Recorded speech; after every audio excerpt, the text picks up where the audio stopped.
What is up everyone, and welcome to some more F122 My Team Career Mode. Here we're going to be at round 2 of season 7, and for a change round 2 is not actually Saudi Arabia. It is missing from the calendar this year.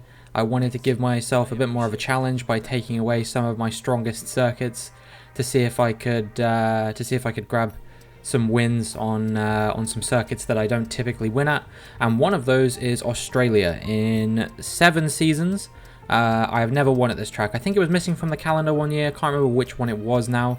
But yeah, I've had 5 opportunities to win this race. If you treat each season as an equal opportunity, which you could argue in previous seasons I probably didn't have that much of an opportunity, but still, you know, I've had opportunities to win this race and I haven't. And so yeah, round 2 at the Australian Grand Prix. I'm hoping that we can win this Grand Prix. We did not pick up the win in Bahrain. We came home in P2 in that race behind my teammate Alex Albon. It looked like I might win the Grand Prix, but unfortunately my battling with Charles Leclerc kind of caused both myself and Leclerc to lose a lot of positions to people on alternative strategies. One of those was Alex Albon, and he led home the 1-2 for our team. So yeah, we have a lot of work to do here if we want to hold on to a strong position in the championship. You know, Alex Albon, I imagine, is going to be pushing us all the way this season, especially because the grid is a little bit mixed up. Lando Norris, a previous championship contender of mine, didn't even finish in the top like 15 of the previous race.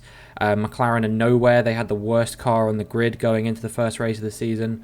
So yeah, him and Ricciardo really struggling to get anything done in the Bahrain Grand Prix. It's now Ricciardo's home race, and I'm hoping, or I'm sure they're hoping, that that they can have a better result. But I don't know for certain whether that's going to be the case or not. It really just depends on you know, whether they're able to develop the car a bit more or not. Because despite the fact that they have the worst car on the grid, the difference between the worst and best cars on the grid is very minimal at this point. You know, it's only maybe 50 sort of points on the performance index chart, so it's not a big deal.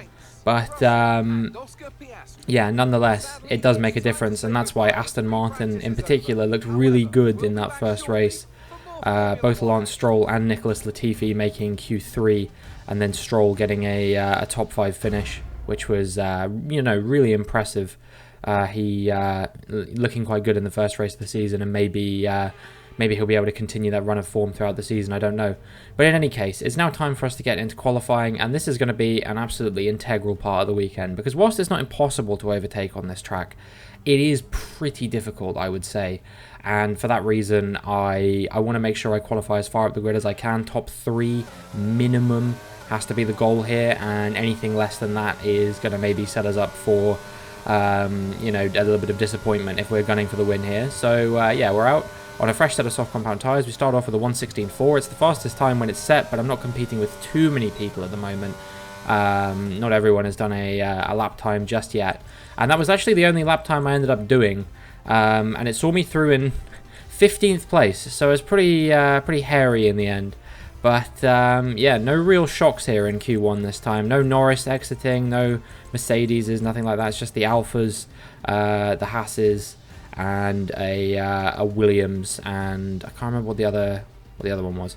But anyway, there was no one that I looked at there, and I went, yeah, they didn't deserve to be knocked out, or like you wouldn't expect them to be knocked out, I guess is probably the way that you would describe it. I think it was an Alpine was the other one, which again, they're one of the worst cars on the grid, so it wasn't a completely unexpected result.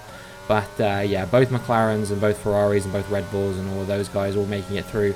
So yeah, we now move into Q2. We start out on another fresh set of soft compound tyres, because we only went on one set for Q what was it, Q1 I think, and then we go out on the same set again. So we've only used 2 sets of tyres to go through to Q3. Despite that, you know, we set our time early, but we still made it through in P2.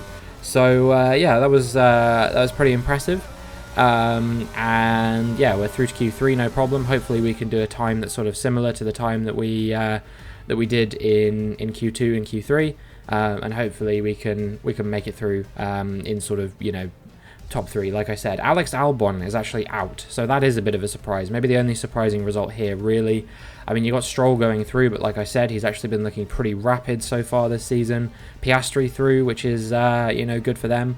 And any more shocking results? I don't really think so. You know, you got Ricciardo and Joe out, but that used to happen even when the grid order was kind of a bit more sort of similar to what you would expect. So yeah, I would say this has been a pretty normal qualifying, all things considered.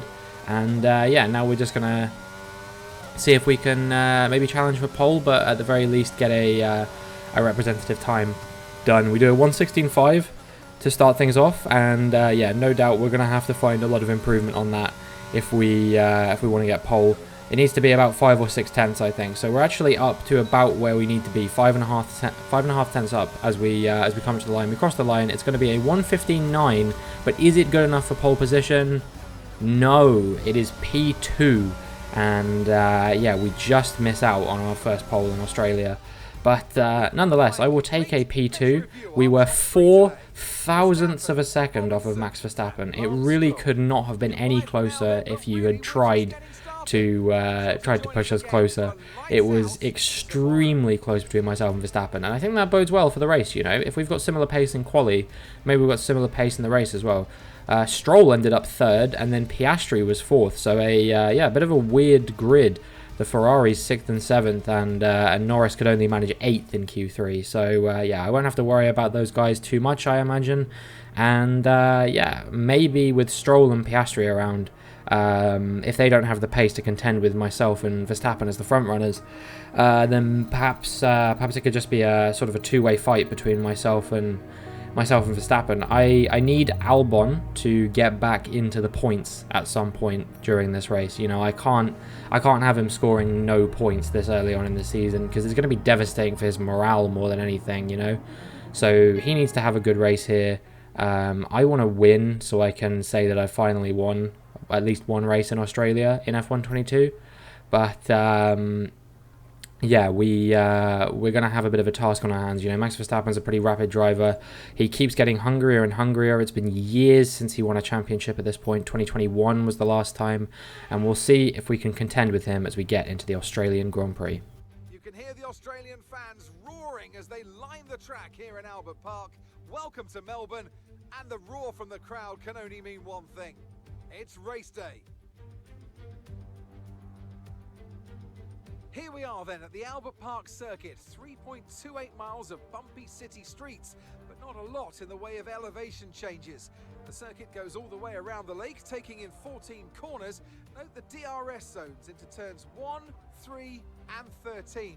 They'll offer our drivers a number of good opportunities to overtake.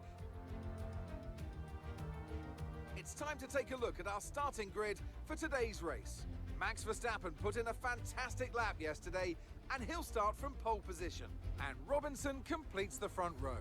Moving on to the rest of the grid, we have Stroll, Oscar Piastri, George Russell and Leclerc, Sainz, Norris, Gasly and Esteban Ocon, Albon, Drugovich, Daniel Ricciardo and Joe, Magnussen, Latifi, Yuki Tsunoda and Mick Schumacher, Fittipaldi, Lundgaard, Schwartzman and Théo Pourchaire. That's it then, it's time to go racing as we head down trackside for today's race. Natalie Pinkham joins me once again in the commentary box. It's fantastic to have you with us today.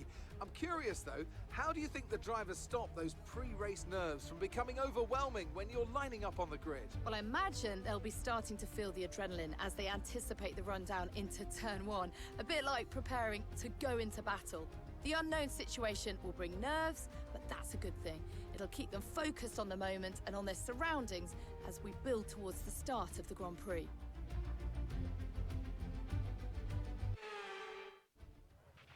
After the points finished last race, let's aim to keep that momentum going.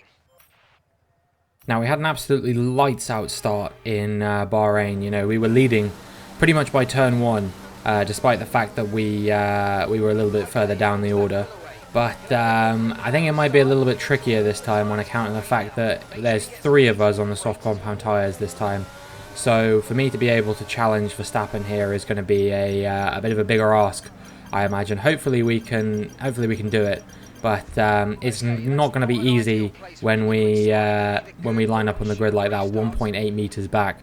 I unfortunately slowed down a bit too much, a bit too soon, and I was punished for doing that. So we're actually, I think, maybe going to come under a bit of pressure from Stroll here. I'd be surprised if there's any pressure from Piastri as the lights go out. And we actually do get away surprisingly well, but Stroll has had an excellent getaway. He blitzes past us instantly. Piastri has gone backwards. Russell and Leclerc now up into 4th and 5th. And Stroll is into the lead of the Australian Grand Prix. Who had that on their bingo cards, that Lance Stroll would be leading a race at some point? Anyway, I have to take a bit of evasive action to make sure I don't go into the back of Verstappen there, and that's going to allow Russell and Leclerc right into the fight with me, I'd imagine. We even exceed track limits there as well. You know, it's not been a good start for me whatsoever. I'm all over the place. Russell challenging me, and yeah, we're gonna have to push quite hard on the battery and everything to keep him behind. We managed to extend the gap a little bit, but you can see that up front the gap to me is already over a second to Stroll and Verstappen ahead. Stroll leading Verstappen at the moment, but I would imagine that Verstappen is going to put a lot of pressure on him, especially when the DRS gets enabled on lap 3. So yeah, we'll keep an eye on that battle for now, but yeah, for the time being, amazing start from Lance Stroll, and potentially an opportunity for him to grab his first race win in that Aston Martin. I don't know where this car's pace has come from. You know, they were trundling around at the back of the grid, him and Magnussen, just a couple of seasons ago, and you know, all of a sudden Magnussen jumped ship to AlphaTauri. They developed the car like crazy, and now Stroll is leading a Grand Prix for Aston Martin. It is really, really crazy to see, but you know, good for him, I guess. We move now on to lap 2, and the gap is extended even further out in front to about 2 seconds. That said, I have actually extended the gap to Russell behind by over a second, so I'm already falling into a bit of a no man's land if I can hold on to this position. And as we come around to the beginning of lap 3, you can see that Alex Albon has had to come into the pits. I don't know why he's needed to pit. I assume there must have been some kind of contact or something, but yeah, that's immensely frustrating. Move now on to lap 5, and you can see that the gap out front has maintained pretty constant, although it is Verstappen now in the lead as well. Stroll has fallen down into P2, but he's still in for a very good shot of a podium, I would say here. Leclerc over a second and a half behind me, so we're just going to push as hard as we can. But these soft compound tyres are not doing well, you know. They're already going off a little bit, and it's only been 5 laps, but I'm really struggling for grip around some of these corners, and you can see that as we move through the final sector there, Leclerc has actually managed to catch up into our DRS range there as Schwartzman retires from the race. We'll see what happened to him in just a second. But yeah, Leclerc really started to catch me now. So this is Robert Schwartzman, and yeah, we'll find out exactly what happened with him. I assume it's some kind of mechanical failure. He's racing with the Mercedes of, I guess that must be Zhou Guanyu. Oh no, wait, that was the other Haas I was looking at. Yeah, he was just in a train, and then his car gave out and he pulls over to the side of the road, and that was the end of his Grand Prix, and he'll be watching the rest of that from the pit wall, I guess, cheering on for his teammate Mick Schumacher and seeing what he can do. But yeah, we move now on to lap 7, and I actually decided to come in a lap early. I was thinking about coming in on lap 8. That was the lap that they were expecting me to come in, but these tyres were gone, and I thought if I stayed out even one more lap, you know, we were going to really be in a bit of a predicament come the end of this race, or not come the end of this race, but you know, I think we would have been challenged over the course of lap 8. We probably would have been passed by 1 or 2 other cars. The tyres were getting close to 60% worn already. They were gone. I mean, it does mean we come out in 19th place. The only cars that come out behind us are Albon and Tsunoda, who've already pitted in this race, so perhaps unsurprising. Guessing they got some kind of damage. And now as we move on to lap 10, you can see that I get held up a little bit by Fittipaldi there. I don't actually make contact with him, but I wasn't sure whether I did or not at the time. So I had a bit of a check. And yeah, a lot of soft compound tyre soft compound tyre runners coming into the pits now, and we come out in P6 for the time being. There's a few medium runners who've yet to come in, I think, and yeah, one of those is Esteban Ocon, who we're going to be challenging now to take P5 on the road, and what will be effectively, I mean, we're currently in net P3 anyway, but maintain net P3 regardless of what happens here. You can see he's pretty fast and we can't quite get ahead of him here. We try and go up the inside a little bit, but we're going to try and switch back on him if we can with the DRS as well. We're going to go up the inside of him as we come on the run down to this reprofiled corner. I think this is turn 13 or something like that. I can't remember exactly. Yeah, we make the move, but he's on old medium tyres, so that's not the most impressive manoeuvre I've ever made in my life. And now as we move on to lap 17, you can see that the gap behind and in front is pretty sort of similar. No DRS for myself or for Leclerc, but we are beginning to close down on Lance Stroll a little bit, so maybe we'll be able to challenge him before the end of the race, but I don't know if it'll be enough, you know. We don't have the ultimate pace compared to him that I would hope for to be able to overtake him. You know, catching someone is quite easy to do, but passing someone, you need to be quite significantly faster than them in order to be able to do that, and I don't know if we're significantly faster than Lance Stroll in this Grand Prix, so it's going to be difficult for us to do. But yeah, no, I mean, he's having an absolutely amazing time of things currently up there in P2. You know, he is one of the strongest drivers of the season so far. You know, he was looking like a shout for a podium in Bahrain, and now here in Australia again. I would be very surprised if he doesn't finish on the podium with his current pace. And as we're on lap 20, you can see I have moved into his DRS range, so now we might be looking like we could be able to mount some kind of challenge on him at some point. But you know, he's going to be tricky to overtake. Like I said, we need a lot more pace than him, and I don't know if we have that, especially when our tyres are a few laps older than his. You know, we pitted on lap 7, I think he pitted on lap 9 or 10, so he's got a bit more life in these tyres. And as we move into lap 23, you can see I've closed him down a little bit, and in the DRS zone I was thinking about going for a move there, but just frustratingly I just cannot get past him right now. No matter how much I try, I just cannot find the move on him, and yeah, this is starting to get very, very annoying. The fact that I seem like I have just a bit more pace than him, but not enough to make that overtake stick at the moment. As Oscar Piastri retires from the Grand Prix, we'll have a look exactly what happened with him in a moment. But yeah, really, really struggling to get past Lance Stroll at the moment. So this is what's happened with Oscar Piastri. He was also racing with the Mercedes of Zhou Guanyu, and apparently that's a death sentence for any car, as smoke puffs out the back of Piastri's car, and he'll be pulling over at his home Grand Prix with 6 laps to go. So yeah, very disappointing for him. You know, he had an incredible qualifying. He was holding his own in the race, I think, but yeah, it's going to be over for him now. So now, as we move on to lap 25, we are finally going to maybe try and make a move on Lance Stroll here. You can see he defends really well into turn 1, but it compromises his run into turn 2, and that allows us to get the switchback on him, and we make our way up into P2 in the Australian Grand Prix. But the fact that Lance Stroll was even running in P2 in the Australian Grand Prix is honestly super impressive to me. Now we just speed through a little bit, and I'm going to try and see if I can use my superior pace to build a bit of a gap to Lance Stroll, so I'm not coming under pressure from him for the remainder of the Grand Prix. But with the DRS, it's really hard to break away.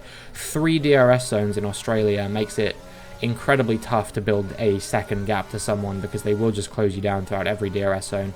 You know, I'm burning all the battery I can to try and keep him behind, but I don't know if I'm going to be able to break a second gap to him. I think I'm just going to have to try and maintain this sort of half-second distance between myself and him for the remainder of the Grand Prix, and I think that's probably the best that we're going to be able to get out of this, if I had to guess.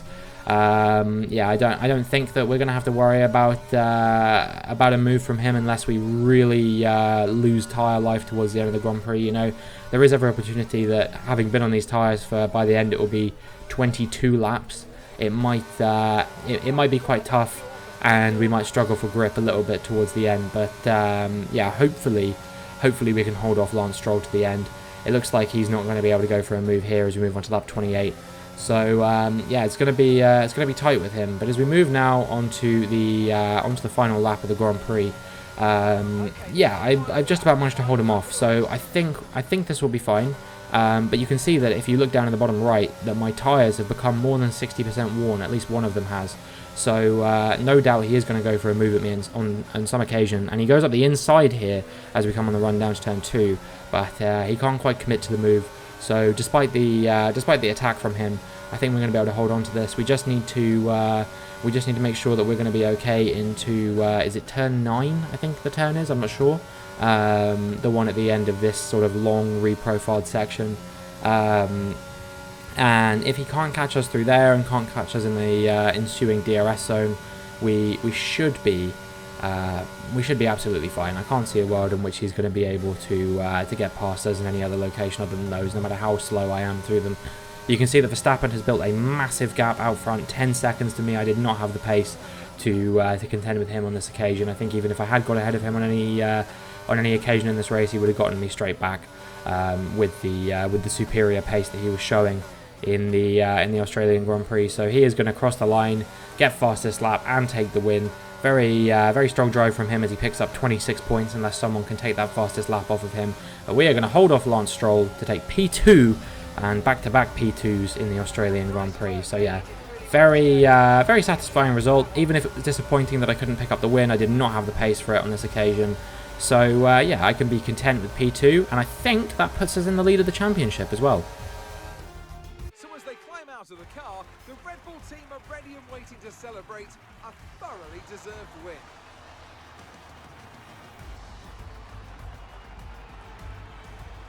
So Natalie, what do you think helped them deliver this result? Well, this was a real team victory. They put together a solid strategy today that appeared well suited to the conditions out on track. The driver did everything that was expected of them in the moment to really execute the team's plan to perfection. A shining example of how F1 really is a team sport.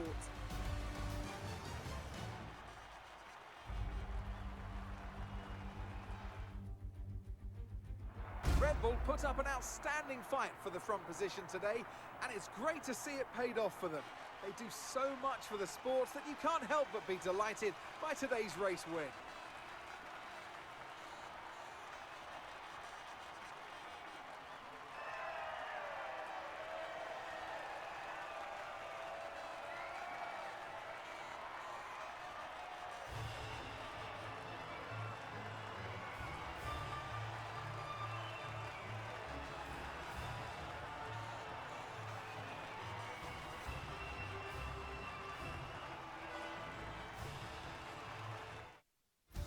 Robinson takes over the lead of the Drivers' Championship. Let's have a quick look at how the drivers' standings have changed. Let's focus on the driver of the day. Natalie Pinkham, come on, who do you pick? Today, I think I'll give it to the Haas driver. Let's move on to the constructors. The current leaders continue to extend their lead at the top. There was also a strong showing from the Mercedes team today, as they make their way up the standings. After an event like that, who knows what the sport has in store for us next time out?